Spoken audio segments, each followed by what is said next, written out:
It's a whole new day. It's a whole new day. We have allies again and actual dialogue. And we actually found out what happened on the Putin call from America. Isn't that a new day? Yeah, the Russians tried to snooker us by trying to put it out first. Yeah. You know, thinking they were going to sort of embarrass us. Well, it is a new day. And I think that this is good that the United States is finally confronting Russia, speaking from a position of strength. But I'm sorry. No confidence in Jake Sullivan as national security advisor. Ever since Afghanistan, I'm a man who's entering his sixth decade, and so Wunderkunds don't impress me anymore. People who grew up in their 30s leading U.S. national security policy without ever having been in the field don't impress me anymore. I mean, I think that we should really get rid of Jake Sullivan and move up someone up like Russell Honore, General Honore, or even the CIA Director Burns. Yeah. Parallel him back to national security, so that I feel confident that the voice speaking for the national security of the United States, all right, isn't some guy the Russians are laughing at. Mm-hmm. And those careful old school statements are awesome, but they just really do not convey the feeling of strength that we should be showing in the face of Russia's potential aggression. This line in the story I know you'll know nothing about. Along with the military buildup, Russia has also been significantly ramping up a misinformation campaign to make Ukraine appear as the aggressor. I seem to remember something about that, misinformation about, like Ukraine being behind the interference in 2016. And yeah. It's the Republican talking point.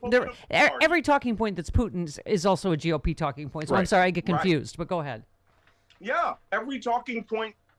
I mean, it was literally a disinformation campaign by the U.S. Republican Party to accept a Russian intelligence drafted documents and statements being pushed also through Rudy Giuliani himself that Ukraine actually attacked the United States in 2016 and it had nothing to do with Russia. Russia was just being scapegoated.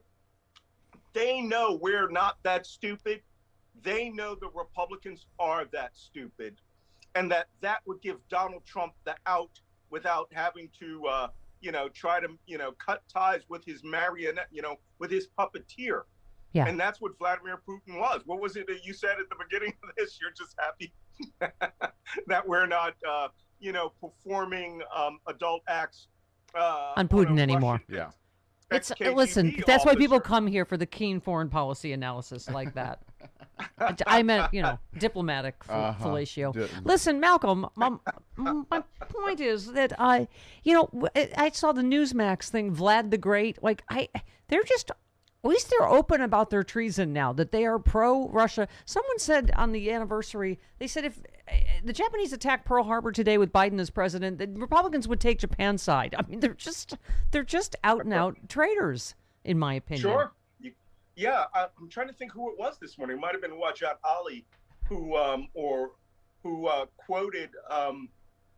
There was a video of Fox News, Tucker Carlson, coming out and saying just straight up, why are we getting involved in the Russia's business? Right. This is just they're just protecting they're protecting their border. What's the point of NATO? It's just to annoy Vladimir Putin. Yeah, and I think the statement was, we have actual fifth columnist in the United States. Tucker Carlson is an actual fifth columnist for a Russian KGB dictator who is intending to quite possibly invade an ally. He may not do a full invasion. He may facilitate his army assisting a Russian rebel invasion to take more or consolidate the Donbass, but you don't know. Yeah. You retweeted our friend AG at Mueller. She wrote, who will join us tomorrow? That's right. To talk about some exciting news, Good. exciting podcasting news. So she said, so creating a media company was the plan all along, and Devin Nunes will now run it. Here's the message from Assange to Don Jr. in 2016. And you just said, for all you Julian Assange lovers today, a reminder. He was not only a Russian intelligence laundromat out to destroy Hillary, he also advised Trump to do precisely what he's doing, a slow-rolling coup. And you're absolutely right. Put it in writing. That's right. He put it in writing. He sent it to Donald Jr. saying, dispute the election results. Get them so confused that they won't know what to do and then just seize the initiative. Julian Assange, if you're on my Twitter feed and you like Julian Assange, get off my Twitter feed. Really, he was never a hero that was outing malfeasance. He was always a right-wing extremist. He was always a misogynist. He did all of the things that he did. Can I get a cookie? She's giving the dog a cookie because he did the bark of truth. I want a cookie. The bark of truth. he always, Julian Assange. Here, Malcolm, here. Oh, thank you. Thank you. What is that? Malcolm got a Scooby snack. Scooby snack. Yep. So, Julian Assange hated Hillary Clinton personally and worked with the Russians to launder all that Russian intelligence stole material. And then, if you weren't watching, he was pro-Trump the entire time. Yeah. He thought he was getting a pardon from Donald Trump. By the way, so there's your man. Yeah. Julian Speaking Assange. of journalists, you said a real journalist would determine how many died from contact with Trump. Yeah, I mean, talking about how many people the former president was personally responsible for is really something to get your head around, isn't it? I think that they should do that. I think that, Eric Boehlert, has he been on yet? Where he talked about the coverage of Joe Biden is worse, quantifiably worse than the coverage of Donald Trump. Can you believe that? And, Dana Milbank at the Washington Post came out and said, the U.S. media is broken. They are attacking Joe Biden like the Washington Post itself had a negative article about him the day that he signed the $1 trillion,